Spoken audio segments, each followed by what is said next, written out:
अध्यक्ष भारतीय जनता पार्टी के महामंत्री। मेरा कल 3 नवंबर 2025 समय सुबह 10 बजे बिलोबी मेमोरियल हॉल में हमारा एक बहुत बड़ा हुजूम इकट्ठा होगा और उस हुजूम के साथ में धरना प्रदर्शन करके अपनी जनता पार्टी के तत्वावधान में ये विशाल धरना प्रदर्शन आयोजित हो रहा है। मेन खास जो हमारा इस पे पॉइंट है, बदालीपुर में जो धौरारा विधानसभा थाना ईसानगर के अंतर्गत एक गांव आता है बदालीपुर में एक 22 वर्षीय लड़का गंगाराम मौर्य, उसकी खुद की जमीन पर उसके ही ग्राम सभा के वर्तमान प्रधान के द्वारा कब्जा किया जा रहा था और उस पे शमशान घाट बनाने का प्रयास किया जा रहा था, जिसका विरोध गंगाराम मौर्य के परिवार ने किया और उस विरोध का खामियाजा उनको भुगतना ये पड़ा कि उन्होंने 22 वर्षीय अपने बेटे को खो दिया। जब इसकी पीएम रिपोर्ट होती है, पीएम में हैंगिंग आता है, लेकिन ये कहीं नहीं दर्शाया गया कि अगर आज उसको प्रशासन ये कह रहा है कि नहीं लड़के ने आत्महत्या कर ली, हैंगिंग आई ठीक है, लेकिन ये कहीं नहीं दिखाया गया कि अगर लड़के ने आत्महत्या की, बबूल के पेड़ से चूंकि लटका मिला, अगर उसने आत्महत्या की तो कोई गले की नस नहीं फ्रैक्चर उसकी थी, कोई नस टूटी हुई नहीं थी, उसके पेशाब द्वार से पेशाब नहीं निकला हुआ था, लेटरिन नहीं निकली हुई थी। और ये खास इसमें जो पॉइंट बन रहा है, अभी तक प्रशासन ने इस पे ध्यान नहीं दिया है। जो तौलिया, जिस तौलिए से वो लटका मिला, उसका गला बंधा हुआ था, वो लटका मिला, वो तौलिया ना तो उस लड़के के परिवार की है और ना तो उस लड़के की है। यानी हम ये मानते हैं कि प्रशासन भी उसमें संलिप्त है। जो प्रधान है उनके साथ प्रशासन की मिली भगत है, उसके साथ साथ वहां के वर्तमान विधायक जो हैं उनकी भी मिली भगत है।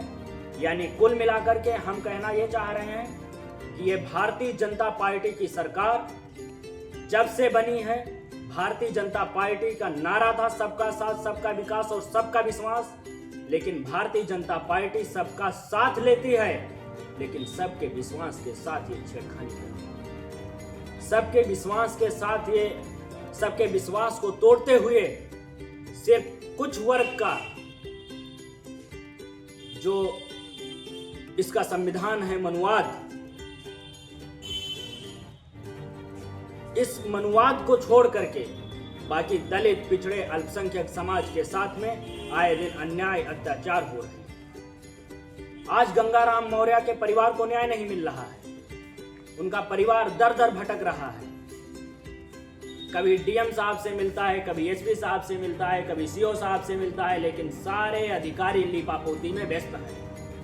सारे अधिकारी ये कह रहे हैं कि एक षड्यंत्र के खिलाफ तुम लोग प्रधान को फंसाना चाहते हो, विवेचना चल रही है जैसी घिनौनी हरकत के साथ में प्रशासन भी उनका साथ दे रहा है।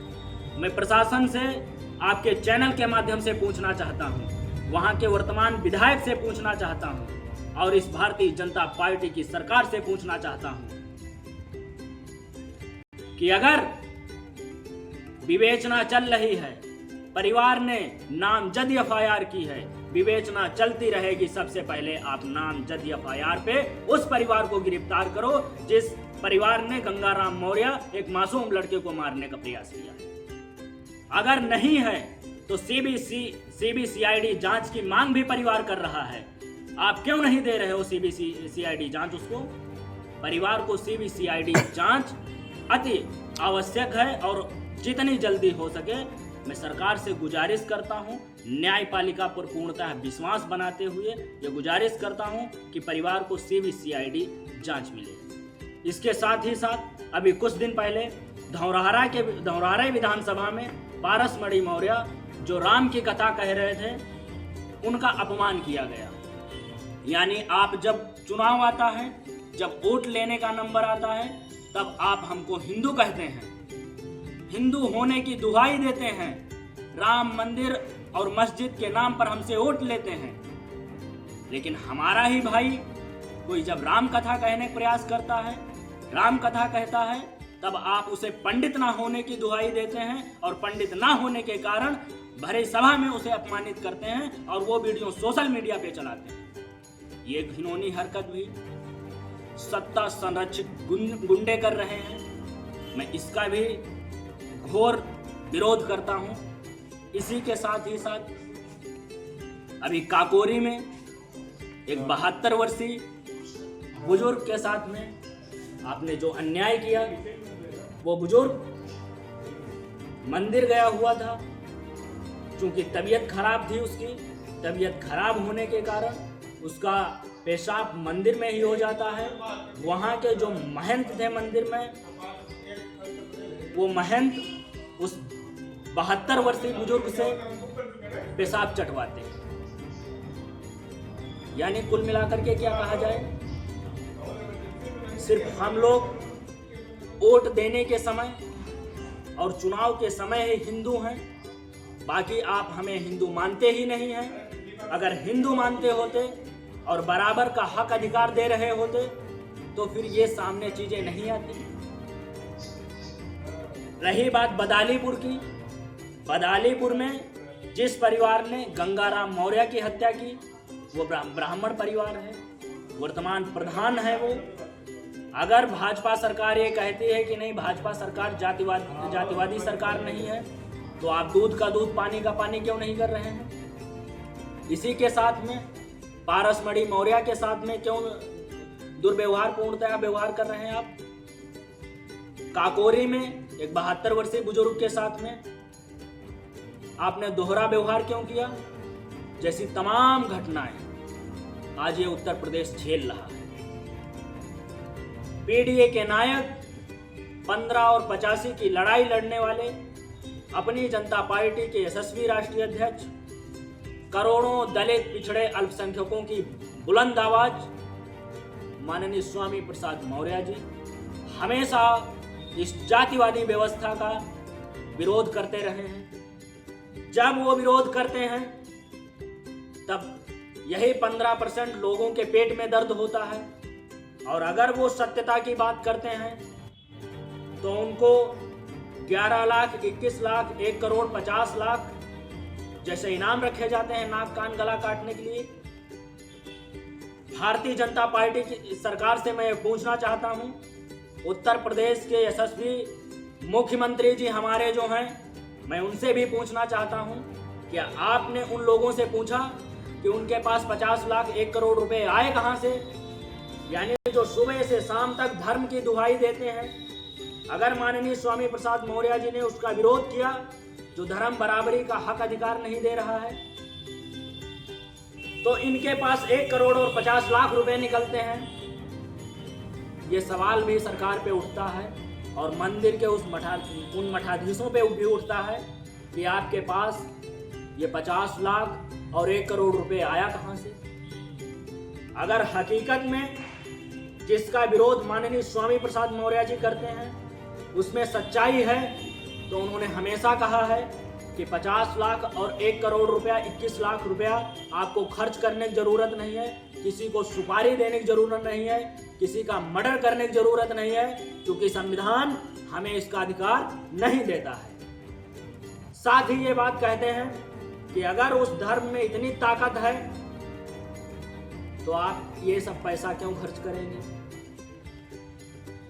आप जादू टोना और मंत्रों से हमें भस्म क्यों नहीं कर देते हैं?